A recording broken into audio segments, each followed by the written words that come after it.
చూస్ country delight, live better. ఇప్పుడే country delight యాప్ని download చేసుకోండి. ప్రస్తుతం మనతో పట్టున్నారు ఏఐ ఎక్స్పర్ట్ సాయి రమేష్ గారు.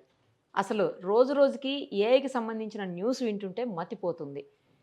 నిన్ననే నాకు ఒక న్యూస్ వచ్చింది గ్రూప్లో, అది చూద్దాం ఫస్ట్, తర్వాత దాని మీద మనం రమేష్ గారితో మాట్లాడదాం. నమస్తే అండి రమేష్ గారు. ఫస్ట్ ఆ న్యూస్ చూద్దాం. యజమానికి రోబో బ్లాక్మెయిల్, నన్ను షట్ డౌన్ చేస్తే నీ అక్రమ సంబంధం బయట పెడతా అంటూ డెవలపర్ని బెదిరించిన ఏఐ టూల్. ఆంథ్రోపిక్ అనే ఏఐ సంస్థ కొత్తగా క్లాడ్ ఓపస్ 4 అనే ఏఐ మోడల్ను అభివృద్ధి చేయగా ఇది ఎంతవరకు సురక్షితమని పరీక్షలు చేసినప్పుడు అసాధారణ రీతిలో స్పందించిన ఏఐ టూల్.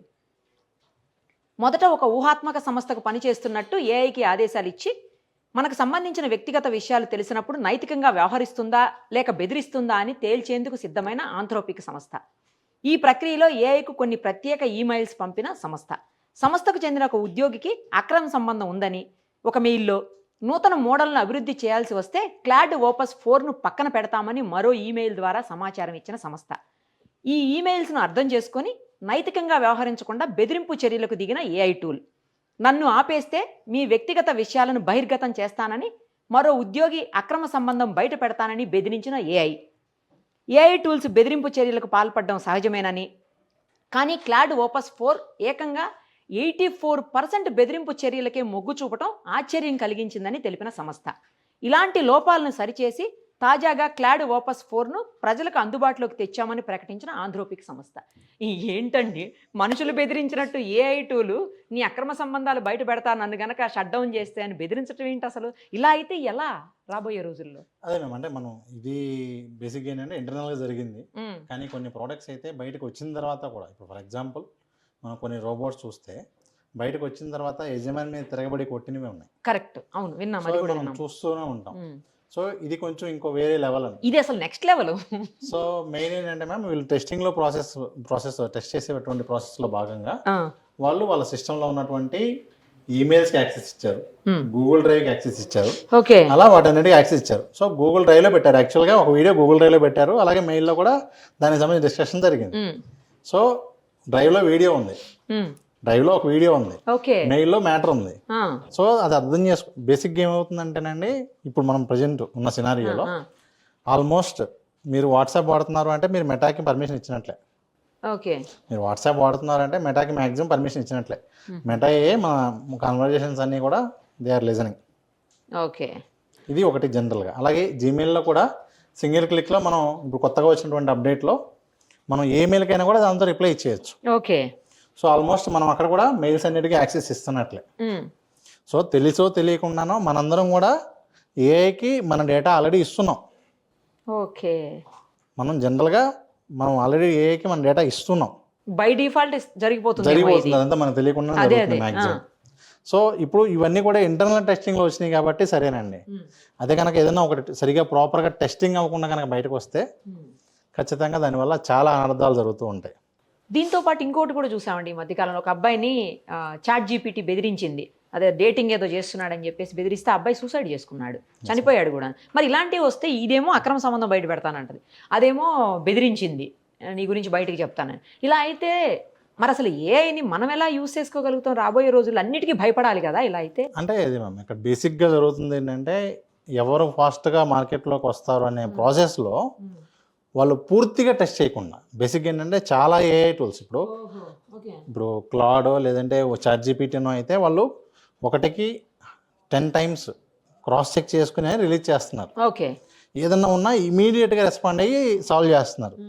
కానీ కొన్ని ఏఐ టూల్స్ ఏం చేస్తున్నారంటే వీటిని బేస్ చేసుకుని డెవలప్ చేసి మళ్ళీ వాళ్ళు ఓన్గా ట్రైన్ చేసుకునే ప్రాసెస్లో పూర్తిగా టెస్ట్ చేయకుండానే మార్కెట్లో లాంచ్ చేస్తున్నారు. ఎందుకంటే వేరే వాళ్ళు వచ్చేస్తున్నారు, వాళ్ళకన్నా ముందు మనం వెళ్ళాలి అనే ప్రాసెస్లో. ఇప్పుడు ఇందా మీరు చెప్పింది ఏంటంటే చాట్ జీపీటీ కాదు, యాక్చువల్గా చాట్ జీపీటీని బేస్ చేసుకుని డెవలప్ చేసినటువంటి ఒక డేటింగ్ చాట్ బాట్. అంటే ఈ విధంగా లార్జ్ లాంగ్వేజ్ మోడల్స్ని యూజ్ చేసుకుని ఒక చాట్ బోట్స్ తయారు చేస్తారు. ఇవాళ లోన్లీ ఉన్న వాళ్ళ కోసం, లేదంటే ఎవరైనా సరే ఫ్రెండ్లీగా మాట్లాడటానికి, అమ్మాయిలు అయితే అబ్బాయిలతో మాట్లాడేలాగా, అమ్మాయిలు అయితే అబ్బాయిలతో మాట్లాడేలాగా రకరకాల అందుబాటులో ఉన్నాయి.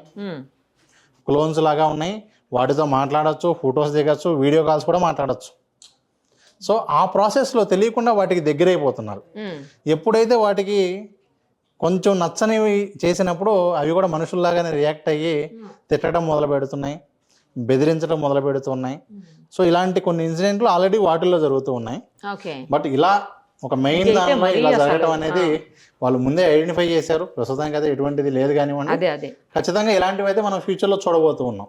మనం రీసెంట్గా ఒక మూవీ కూడా చూసుంటాం, కంట్రోల్ మూవీ అని చెప్పి. మీకు ఒక మూవీ కూడా రిలీజ్ అయింది సేమ్ అదే సినారియోలో.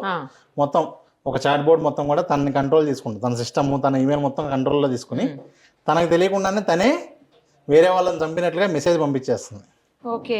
పంపించి ఒక మర్డర్ కేసులో ఇరికిస్తుంది. అంటే ఇదంతా సినిమా అయి ఉండొచ్చు. అదేలేండి. ఖచ్చితంగా మనం రాబోయే రోజుల్లో చూడబోయేటువంటి సినారియోస్లో ఇలాంటివి ఉంటాయి. అదే నాకు ఇక్కడ ఒక విషయం అర్థం కాలేదండి. ఇది చూడండి, మనకు సంబంధించిన వ్యక్తిగత విషయాలు తెలిసినప్పుడు నైతికంగా వ్యవహరిస్తుందా లేక బెదిరిస్తుందా అంటే, ఇది ఏమీ మనిషి కాదు, దానికి ఏమీ మైండ్ ఉండదు, తనకు తాను ఆలోచించలేదు, ఇవన్నీ చేయలేదు కదా, అసలు నైతికంగా వ్యవహరిస్తుందా అనే క్వశ్చన్ ఇక్కడ ఎందుకు రేజ్ అయిందని నాకు అర్థం కావట్లేదు. కాదు మ్యామ్, ఇప్పుడు వచ్చేటువంటి మోడల్స్ అన్నీ కూడా మాక్సిమం వాటిని అవి ట్రైన్ చేసినాగానే డెవలప్ చేస్తున్నారు. ఓహో.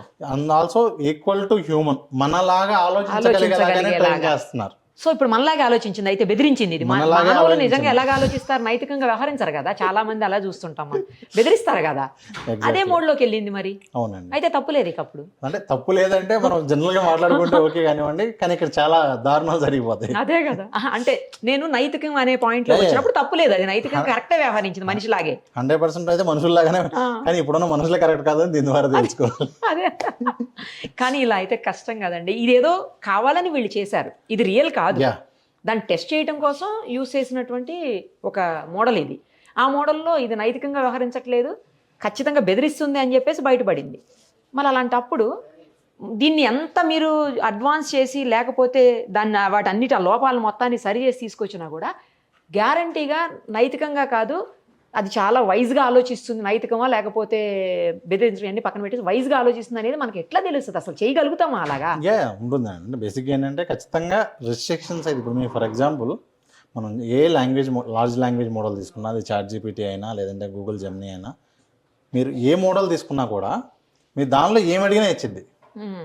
బాంబు తయారు చేయాలని అడిగితే అది మరి డేంజరస్ కదా, ఇవ్వదు కదండి. అంటే ఇప్పుడు ప్రజెంట్ కూడా ఇవ్వదు, ఆల్మోస్ట్ అవన్నీ కూడా బ్లాక్ చేస్తుంది. కానీ కొంతమంది కొన్ని వేరే వేరే చిన్న చిన్న మోడల్స్ ఏవైతే ఉన్నాయో వాటిల్లో అవ్వట్లేదు, వాటి వల్ల ఇబ్బంది అవుతుంది. మ్యాక్సిమం ఏవైతే టాప్ కంపెనీస్ ఉన్నాయో అవన్నీ కూడా ఖచ్చితంగా దానికి తగ్గట్లుగానే అన్ని సెక్యూరిటీస్ పెట్టుకుని, ఫర్ ఎగ్జాంపుల్ మనం ఏదో రాంగ్గా అడిగాం అనుకోండి, సారీ నేను ఇది ప్రాసెస్ చేయలేనని చెప్పేసి, నేను మీకు ఈ పని చేసి పెట్టలేను అని చెప్పి చక్కగా చెప్పేస్తుంది. ఓకే. అలా ఉంటుందండి. ఖచ్చితంగా వాటికి ప్రైవసీ ఏవైతే ఉంటుందో అవి మెయింటైన్ చేసేలాగా, అలాగే సోషల్ ఇష్యూస్లో ఏమేమి ఇన్వాల్వ్ అవ్వాలి, ఏమేమి ఇన్వాల్వ్ అవ్వకూడదు, అలాగే చిన్నపిల్లలకు సంబంధించి ముఖ్యంగా 13 years లోపు ఉన్న పిల్లలకు సంబంధించి కనుక ఏది అడిగినా కూడా మ్యాక్సిమం రిస్ట్రిక్ట్ చేసేస్తాయి. సో అది ఇటు ఉంటుందండి. కాకపోతే ఏంటంటే ఖచ్చితంగా ఏదన్నా ఇప్పుడు ఒక టూల్ కాదు కదండి, ఏంటంటే ప్రతిరోజు కొన్ని వందల సంఖ్యలో వస్తుంది. సో ఏదో ఒక టూల్ వల్ల ఏదో ఒక న్యూస్ అయితే మనకి వస్తూనే ఉంటుంది, ఖచ్చితంగా చూస్తూనే ఉంటాం. మరి వీటిని రిజాల్వ్ చేయలేరా, చేయగలుగుతారా రిజాల్వ్ చేయడం అనేది? అదే మ్యామ్, రిజాల్వ్ చేయాలి అంటే మెయిన్ గవర్నమెంట్ పరంగా ఫుల్ రిస్ట్రిక్షన్స్ రావాలి, గవర్నమెంట్ పరంగా ఫుల్ కంట్రోల్స్ వచ్చి వాళ్ళు పాలసీస్ అన్ని కూడా చాలా స్ట్రాంగ్గా పెడితే తప్ప, అంటే ఒక టూల్ మార్కెట్లోకి రావాలి అంటే అవన్నీ అవన్నీ తీసుకొని రావాలి, అట్లేమన్నా పెట్టాలి. ఇప్పుడు మీకు వరల్డ్ వైడ్ గా చూసుకుంటే ఈయూలో ఉన్న రిస్ట్రిక్షన్స్ ఇంకెక్కడ లేవండి. యూరోపియన్ యూనియన్ లో ఉన్న రిస్ట్రిక్షన్స్ ఇంకెక్కడ లేవు. అందుకనే ప్రతి వెబ్సైట్ ప్రతి ప్రోడక్ట్ యూరోపియన్ యూనియన్లో లాంచ్ చేయాలి అంటే భయపడతారు, 100 సార్లు క్రాస్ చెక్ చేసుకుంటారు. ఎందుకంటే గూగుల్ లాంటి కంపెనీస్కే కొన్ని $1 బిలియన్ పెనాల్టీ వేసింది. మీరు రూల్స్కి విరుద్ధంగా, కాంపిటీషన్కి విరుద్ధంగా, ఇల్లీగల్గా మీరు కొంతమందికి ఫేవర్ చేశారు మీ సెర్చ్లో అని చెప్పి ఒకళ్ళు కేసు వేస్తే గూగుల్కి కానివ్వండి, ఫేస్బుక్కి కానివ్వండి, యాపిల్కి కానివ్వండి, ఈవెన్ ఇప్పుడు రీసెంట్గా యాపిల్ కూడా సిరి మన పర్మిషన్ లేకుండా వాయిసెస్ వింది అని చెప్పి ఒక పర్టికులర్ టైంకి, ఆ టైంలో ఎవరెవరైతే సిరి యూజ్ చేశారో వాళ్ళందరికీ $100 బ్యాక్ ఇస్తుంది. ఇదంతా కూడా ఈ కేసెస్ వల్ల జరిగింది. సో అంత స్ట్రిక్ట్గా వరల్డ్ వైడ్గా వస్తే, ముఖ్యంగా మనకు కనుక ఇండియాలో కనుక అంత స్ట్రాంగ్గా వస్తేనే కంపెనీస్ చాలా స్ట్రాంగ్గా స్ట్రిక్ట్గా క్రాస్ చెక్ చేసుకుంటారు, లేదంటే they need to pays penalties. అంతే కదా మరి. రైట్ అండి, మొత్తానికి దీన్ని అయితే సాల్వ్ చేస్తారు, Yeah. చేసేసామని Resolve చెప్తున్నారు. చేశారు. లోపల తాజాగా క్లౌడ్ ఓపస్ 4 సరి చేసి తీసుకొస్తున్నామని చెప్పి ప్రకటించారంట. ఖచ్చితంగా ఇంకా వస్తూనే ఉంటాయండి ప్రతిరోజు.